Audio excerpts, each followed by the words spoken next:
Mecanismos da Mediunidade.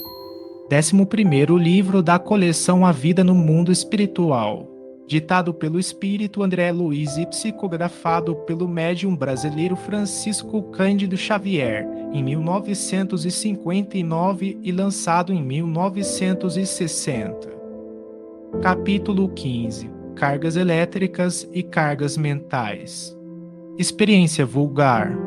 Para examinar as ocorrências do fenômeno mediúnico indiscriminado, referimos-nos linhas antes, capítulo 13, ao fenômeno hipnótico de ordem popular em que hipnotizadores e hipnotizados, sem qualquer recurso de sublimação do espírito, se entregam ao serviço de permuta dos agentes mentais. Contudo, para gravar as linhas básicas de nosso estudo, recordemos a propagação indeterminada dos elétrons nas faixas da natureza.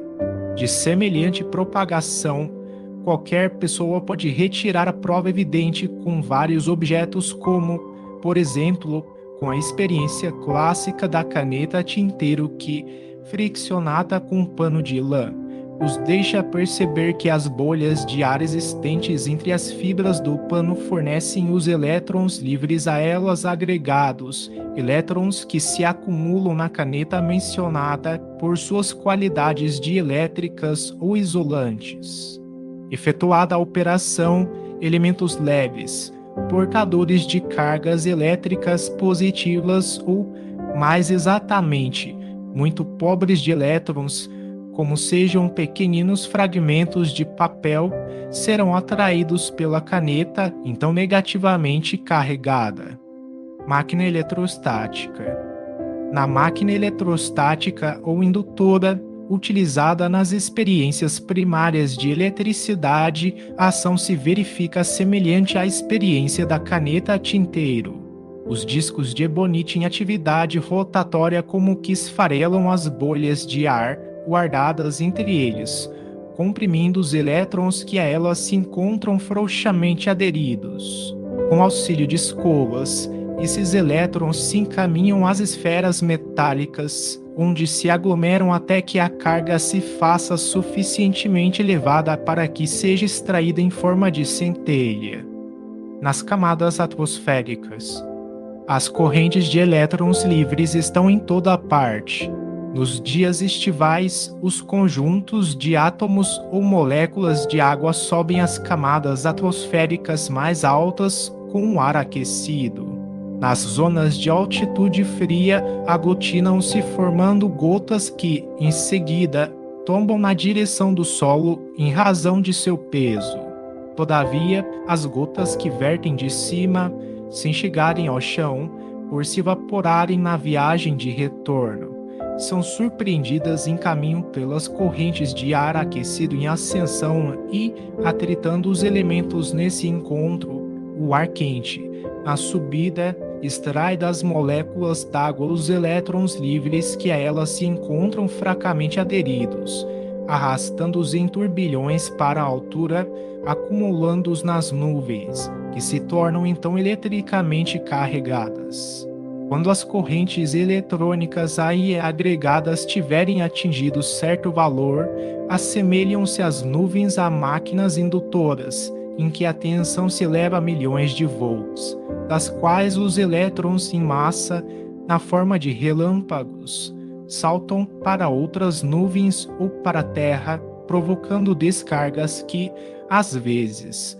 tomam a feição de faíscas elétricas, em meio de aguaceiros e trovoadas. Em identidade de circunstâncias, quando o planeta terrestre se encontra na direção de explosões eletrônicas partidas do Sol, cargas imensas de elétrons perturbam o campo terrestre, responsabilizando-se pelas tempestades magnéticas que afetam todos os processos vitais do globo, a existência humana inclusive, porquanto costumam desarticular as válvulas microscópicas do cérebro humano, impondo-lhes alterações nocivas, tanto quanto desequilibram as válvulas dos aparelhos radiofônicos, prejudicando-lhes as transmissões. Correntes de elétrons mentais.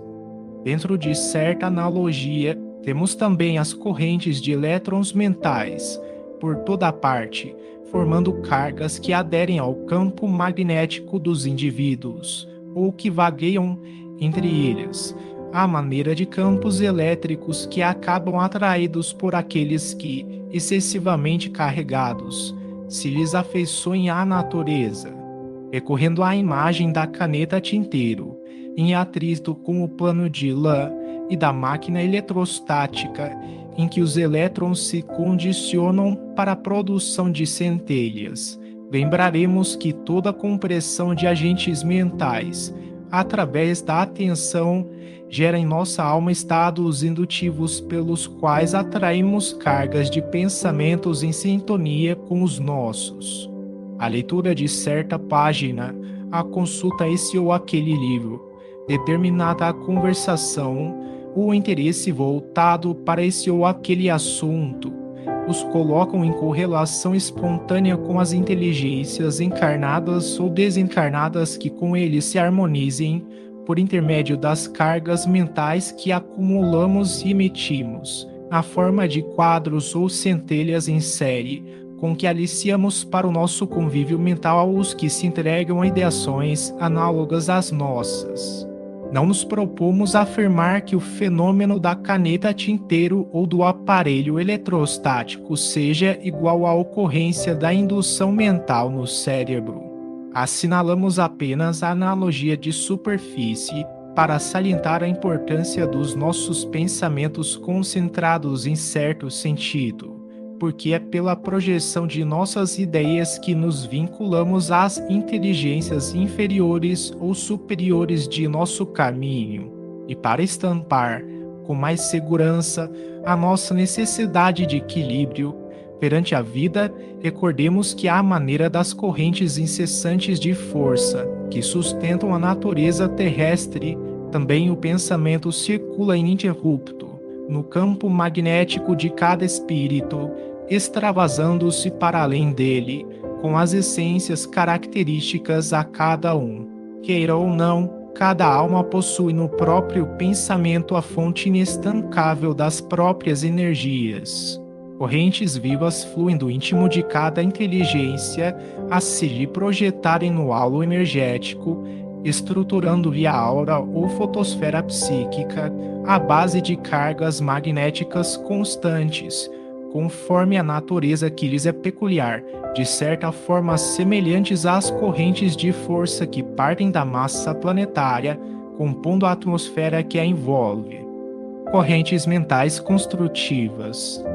Assim como a natureza encontra, na distribuição harmoniosa das próprias energias, o caminho justo para o próprio equilíbrio, sustentando-se em movimento contínuo, o espírito identifica, no trabalho ordenado com segurança, a trilha indispensável para o seu clima ideal de euforia. Quanto mais enobrecida a consciência, mais se configurará a riqueza de imaginação e poder mental, surgindo, portanto, mais complexo o cabedal de suas cargas magnéticas ou correntes mentais, a vibrarem ao redor de si mesmo e a exigirem mais ampla cota de atividade construtiva no serviço em que se plasmem vocação e aptidão, seja no esforço intelectual em elevado labor, na criação artística, nas obras de benemerência ou de educação, seja nas dedicações domésticas, nas tarefas sociais, nas profissões diversas, nas administrações públicas ou particulares, nos empreendimentos do comércio ou da indústria, no amanho da terra, no trato dos animais, nos desportos e em todos os departamentos de ação, o espírito é chamado a servir bem, isto é, a servir no benefício de todos, sob pena de conturbar a circulação das próprias energias mentais, agravando os estados de tensão. Correntes mentais destrutivas. Os referidos estados de tensão, devidos a núcleos de força na psicosfera pessoal, procedem quase sempre a feição das nuvens pacíficas repentinamente transformadas pelas cargas anormais de elétrons livres em máquinas indutoras, atraindo os campos elétricos com que se fazem instrumentos da tempestade. Acumulando em si mesmas forças autogeradas em processos de profundo desequilíbrio, a alma exterioriza forças mentais desajustadas e destrutivas, pelas quais atrai as forças do mesmo teor, caindo frequentemente em cegueira obsessiva, da qual muitas vezes se afasta, desorientada pela porta indesejável do remorso, após converter-se em intérprete de inqualificáveis delitos. Noutras circunstâncias, considerando-se que o processo da obliteração mental ou acumulação desordenada das nuvens de tensão no campo da aura se caracteriza por imensa gradação, se as criaturas conscientes não se dispõem à distribuição natural das próprias cargas magnéticas em trabalho digno, estabelecem para si a degenerescência das energias. Nessa posição, emitem ondas mentais perturbadas, pelas quais se ajustam a inteligências perturbadas do mesmo sentido, arrojando-se a lamentáveis estações de aviltamento, em ocorrências deploráveis de obsessão, nas quais as mentes desvairadas ou caídas em monoideísmo vicioso se refletem mutuamente. E chegadas a semelhantes conturbações, seja no arrastamento da paixão ou na sombra do vício, sofrem a aproximação de correntes mentais arrasadoras, oriundas dos seres empenhados à crueldade, por ignorância, encarnados ou desencarnados, que, em lhes vampirizando a existência, lhes impõem disfunções e enfermidades de variados matizes, segundo os pontos, vulneráveis que apresentem, criando no mundo vastas províncias de alienação e de sofrimento.